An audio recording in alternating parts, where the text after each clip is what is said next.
The factory. It wasn't supposed to be a big deal. At least, that's what Jake kept telling himself when he first applied for the night shift at the old factory on the edge of town. The factory was an unremarkable building, 3 stories tall, with rusting metal walls and peeling paint, tucked away in a forgotten industrial park.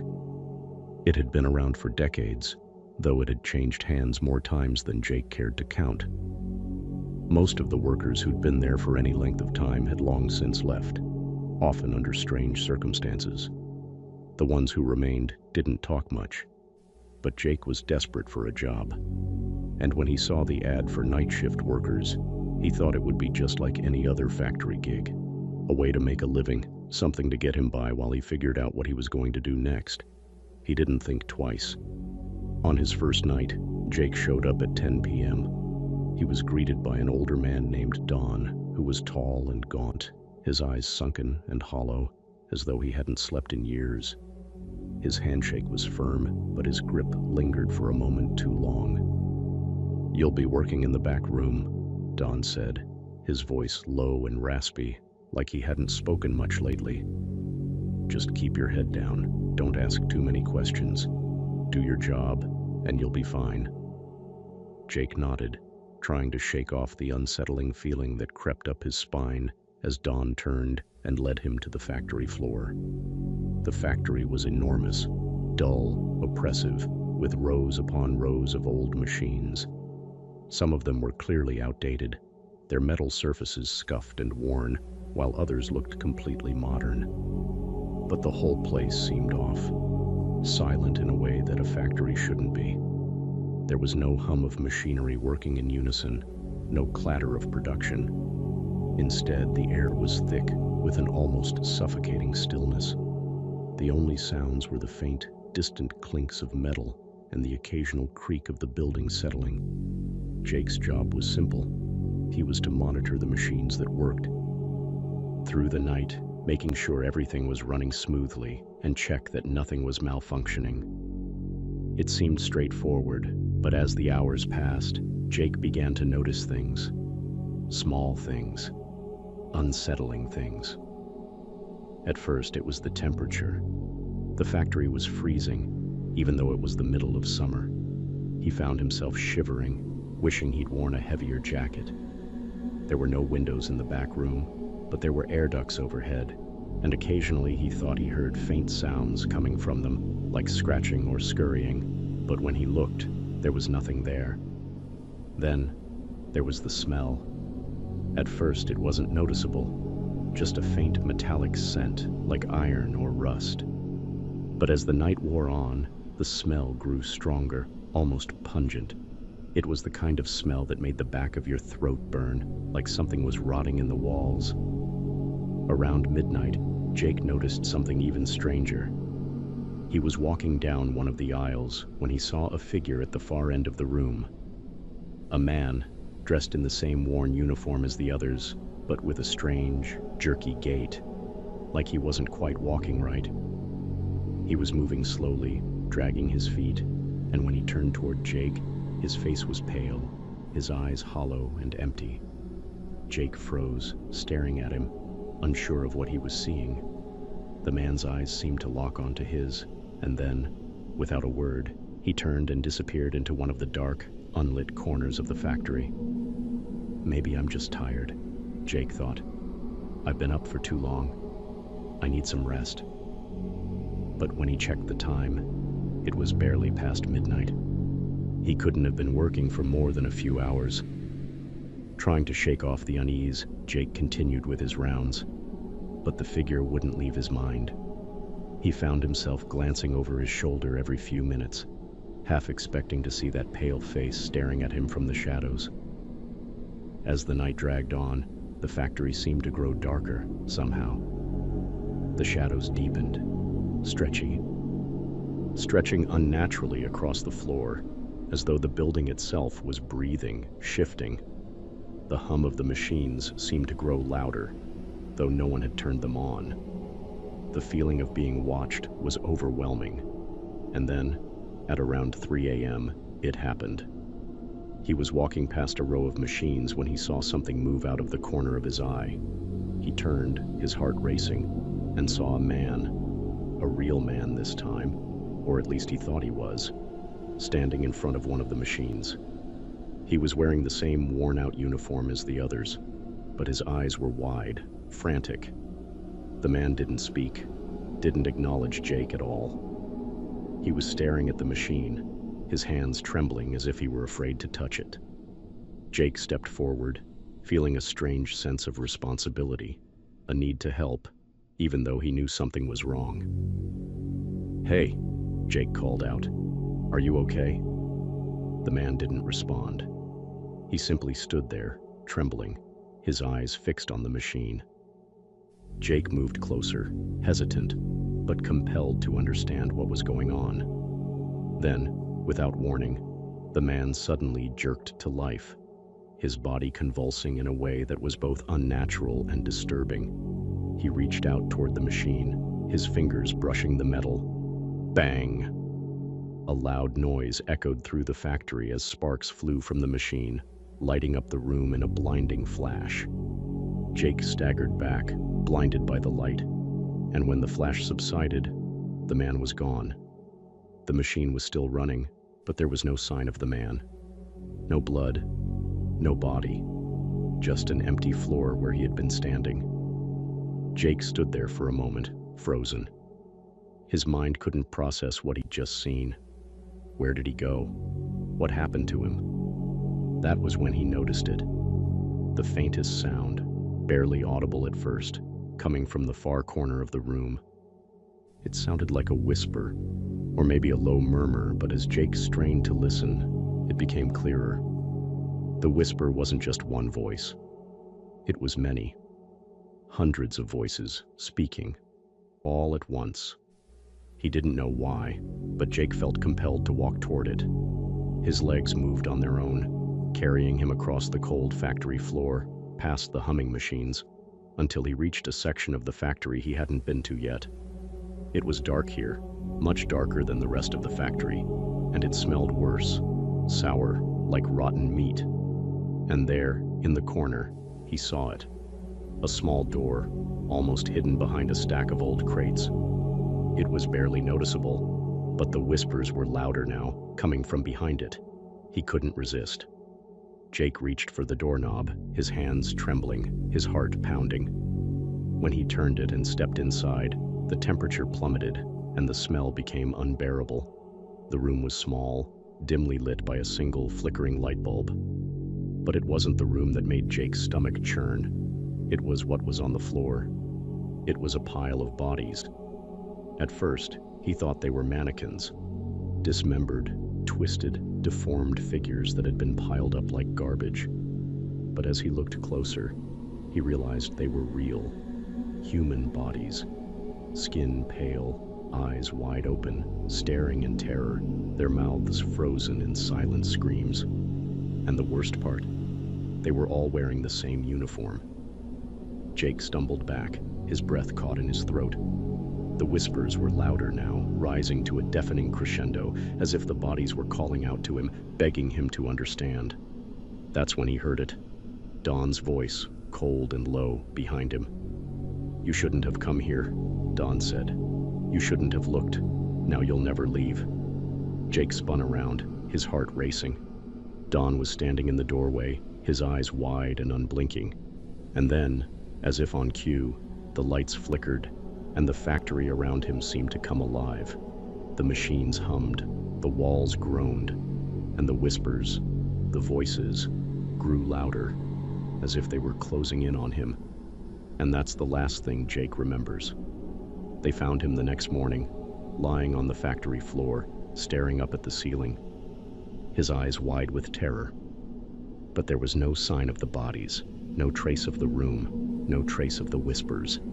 Just an empty factory, the machines running as they always had. No one ever talked about what happened to Jake. And the factory? Well, it's still there, sitting on the edge of town, waiting for the next person to walk through its doors. If you ever drive by it at night, you might catch a glimpse of something moving behind the windows, or hear a faint whisper, just barely audible, something calling you inside. But be careful. Once you're in, it's hard to leave.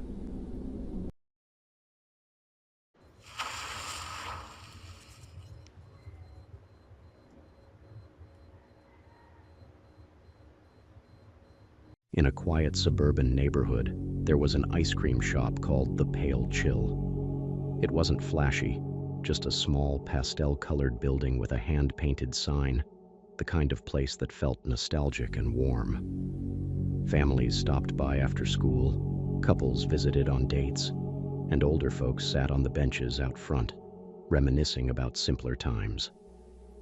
The shop had been there for decades, passed down through generations of the Hargrove family, and its reputation for extraordinary ice cream had made it a beloved local treasure. But the Pale Chill had its secrets. Strange stories circulated in hushed tones, stories that no one seemed to take too seriously, but that lingered in the back of people's minds. Every so often, someone would vanish after visiting the shop. They weren't regulars, just drifters, newcomers, or travelers passing through. These disappearances never left behind clues and were never officially tied to the shop, but they were frequent enough to keep the whispers alive. And then there was the ice cream itself. People swore it was unlike anything they'd ever tasted. Each flavor seemed to unlock something deep within, a fleeting, impossible-to-describe sensation that kept customers coming back for more. It wasn't just delicious. It was addictive.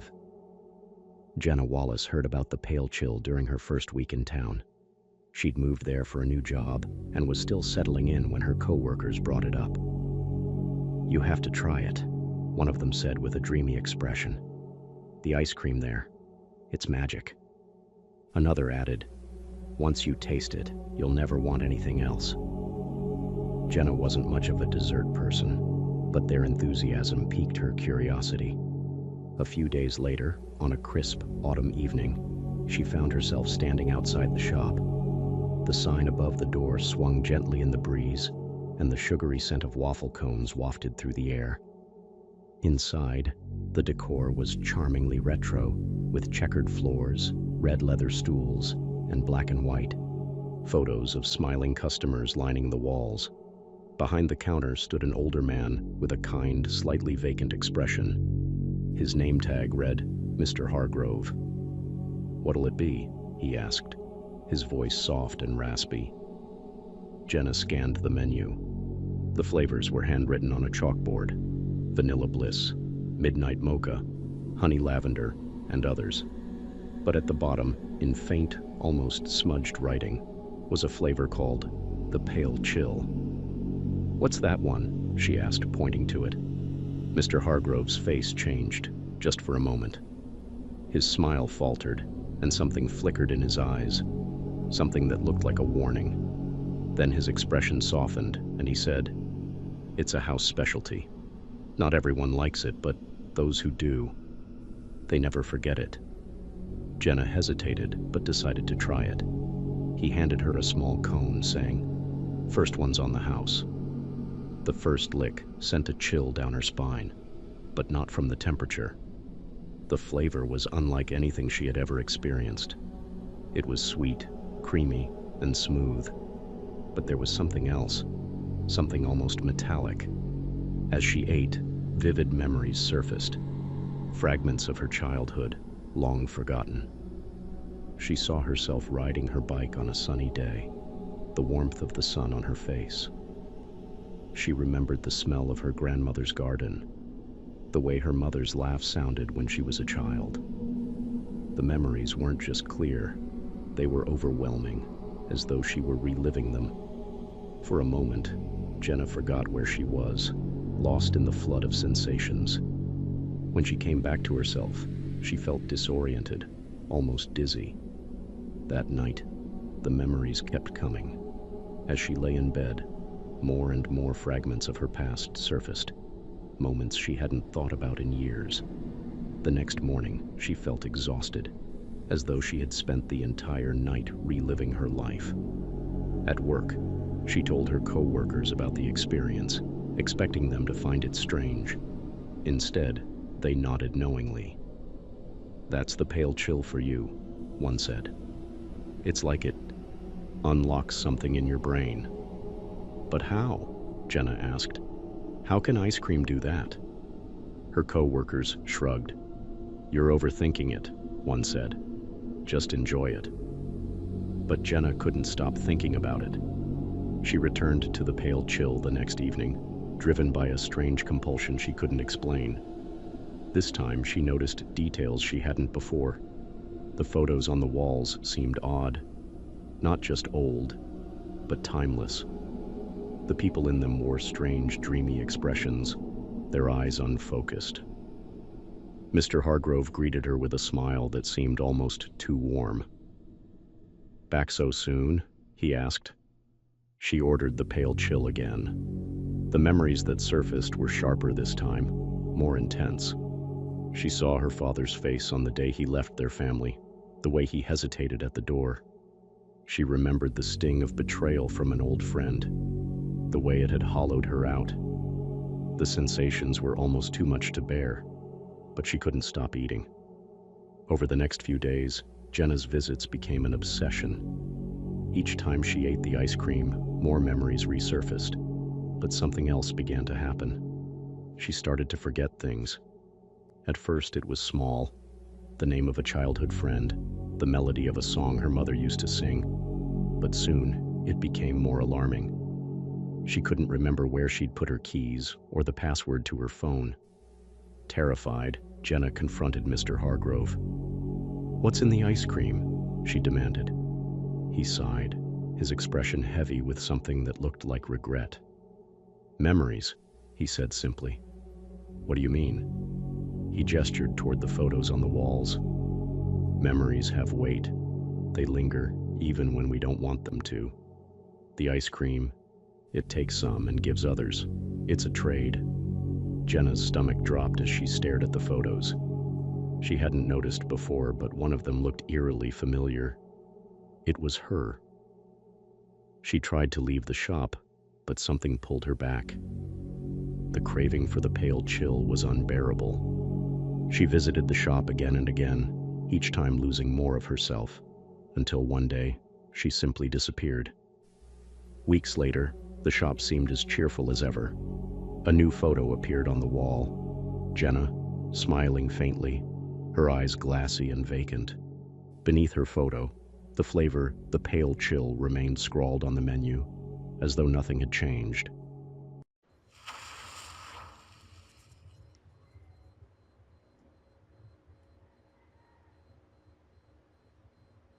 The Quiet Tenant.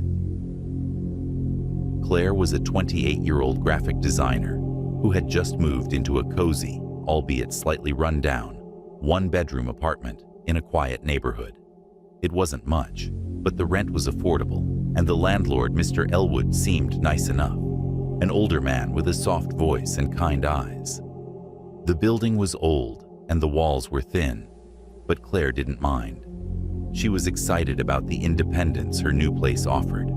The first few nights were peaceful. The faint sounds of her upstairs neighbor's TV and muffled conversations blended into a comforting white noise. On the fourth night, as Claire was drifting off to sleep, she heard something odd. A faint scratching noise coming from the wall near her bed. It was subtle, almost like fingernails brushing against the drywall. Figuring it was a mouse or some other pest, Claire made a mental note to tell Mr. Elwood and fell asleep. The next morning, she mentioned the noise to him while leaving for work. He frowned slightly but nodded. "I'll have someone take a look. These old buildings, you know," he said, trailing off. That night, as Claire was brushing her teeth, she heard it again, this time louder and more distinct. It wasn't random scratching, but almost rhythmic, like someone dragging their nails across the wall in deliberate, slow motions. She pressed her ear against the wall, but heard nothing else. Uneasy, she moved her bed a few inches away from the wall before going to sleep. The scratching continued every night, growing more insistent. Claire tried to drown it out with music or white noise, but it persisted.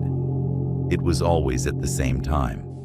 Around 2 a.m., she noticed it seemed to follow her if she moved to another room. No matter where she went, the sound was there, faint, but relentless.